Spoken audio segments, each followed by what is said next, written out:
Hi అండి, అందరికీ నమస్తే అండి. అందరూ బాగుండాలి, అందులో మేము ఉండాలి అని మేము ఎప్పుడూ మనస్ఫూర్తిగా కోరుకుంటామండి. ఈరోజు అయితే మక్క చేనికి నీళ్ళు అంటే కాలు వస్తుంది. మొన్ననే కట్టినాం, కాకపోతే మళ్ళీ కడుతున్నాం. ఎందుకంటే అది ఎప్పుడు వస్తుందో ఎప్పుడు ఆఫ్ అవుతుందో తెలియదు. అందుకోసం పనికి వెళ్ళి వచ్చి కడుతున్నాం.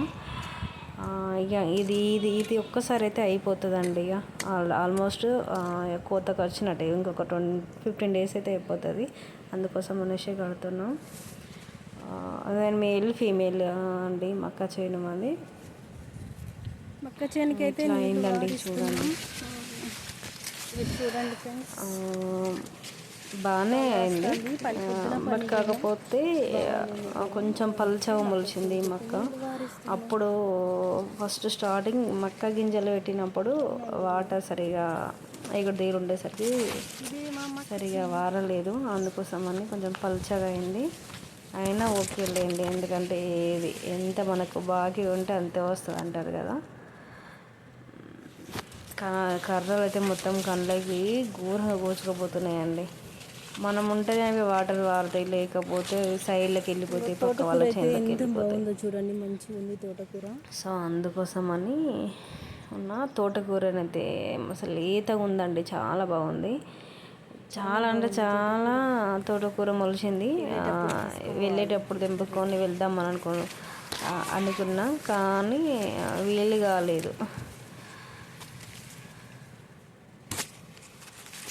వీళ్ళైతే పక్క వాళ్ళ చేనులో చాలా బాగుంది, బాగా అంటే బాగా తోటకూర మొలిచింది. రేపు కానీ ఎల్లుండి కానీ వెళ్ళినప్పుడు తెంపుకొని రావాలి. వాటర్ అయితే పారుతున్నాయండి. సైడ్లోకి పోతుంటే తొక్కుతున్నా. వాటర్ సైడ్లోకి పోతే మళ్ళీ అస్సలకే పారవు, ఇబ్బంది అవుతుంది.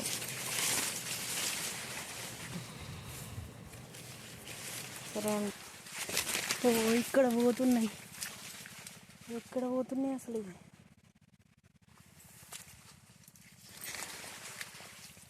అర్థమైతే లేదు. ఎక్కడికి వెళ్ళి వస్తున్నాయో నీళ్ళు.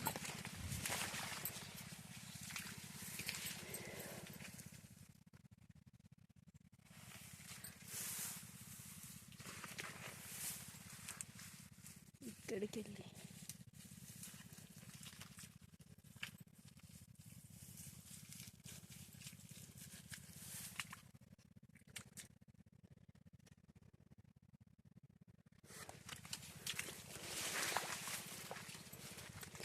ఇవైతే అంతకుముందు పత్తి చేను వేసినప్పుడు ఒడ్డుకున్నాయి. ఇట్లనే చెట్లు ఇవి పీకలేదు, వీటిని ఇట్లనే ఉంచి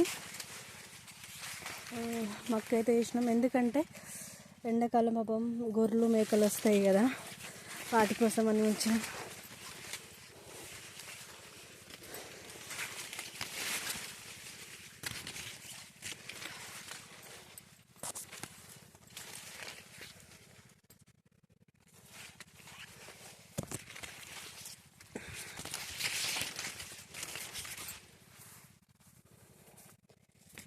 భలే ఉన్నదండి తోటకూర, ఫ్రెష్గా ఉన్నది. కొంచెం ఇదైతే పురుగు వచ్చింది, కొన్ని అయితే మంచిగా ఉన్నాయి. తొందరనే వెళ్ళినాయి వాటర్.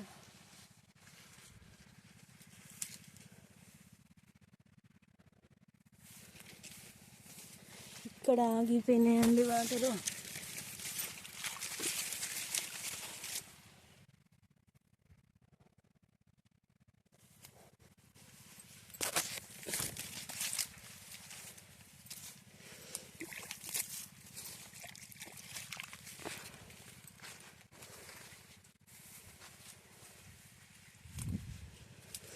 ఇదైతే మేల్ ఫీమేల్ కంకి అండి. ఇదైతే మేలు, ఇది మేలు, ఇది ఫీమేలు, అది ఫీమేలు. పక్క వాళ్ళది కూడా సేమ్.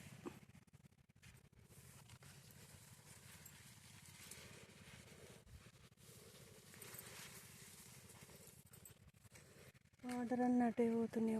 నీళ్ళు కడుతుంటూ ఒక బెడ్ పారిన తర్వాత మళ్ళీ కాలువకి వచ్చి చూసినాం. అంటే వాటర్ పోస్తుందా పోస్తలేదా, అన్న చెత్త ఇట్లా తట్టిందా అని చూసేసరికి ఒక ఒక ఆయన ఒక అంకులు అక్కడ మంట పెట్టుకొని కంకులు కలుసుకుంటుండు. అసలు మేము ఆయన ఎవరో మాకు తెలియదు, తెలియదు అనేసి వెళ్ళినాం ఎవరో అని. వెళ్ళేసరికి ఎవరు మీరు అని అంటే, నేను ఇట్లా కాలువ మీద జాబ్ చేస్తామా, కాలువ ఎంక్వైరీ కోసం వచ్చినాం, వస్తలేదా అనేసి అన్నాడు.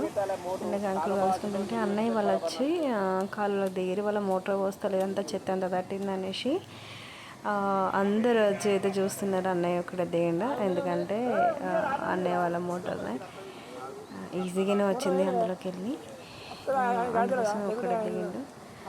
దాన్ని జరిపి దీన్ని ఇప్పేసి మళ్ళీ వేరే సైడ్ కడదామని పైకి అయితే ఎక్కుతుండు. ఆయనే పాపం కంకులు కాల్చుకుంటుండు. ఆయనే గవర్నమెంట్ ఎంప్లాయ్ అట, కాకపోతే బైక్ కానీ సైకిల్ కానీ ఏది లేదట, ఆయన నడుచుకుంటూ వస్తారట. ఓన్లీ ఓదల్ మండలంలో చేస్తారట, అంటే గూడెం, జీలకొండ, మాడక ఇంకా ఇట్లా ఈ ఏరియాలని వేస్తారట. ఆకలి అవుతుందనేసి కంకులు కాల్చుకుంటాడు. బాయ్ అండి, మరి మా నీళ్ళు కట్టడం అయితే అవుతుంది ఈరోజు.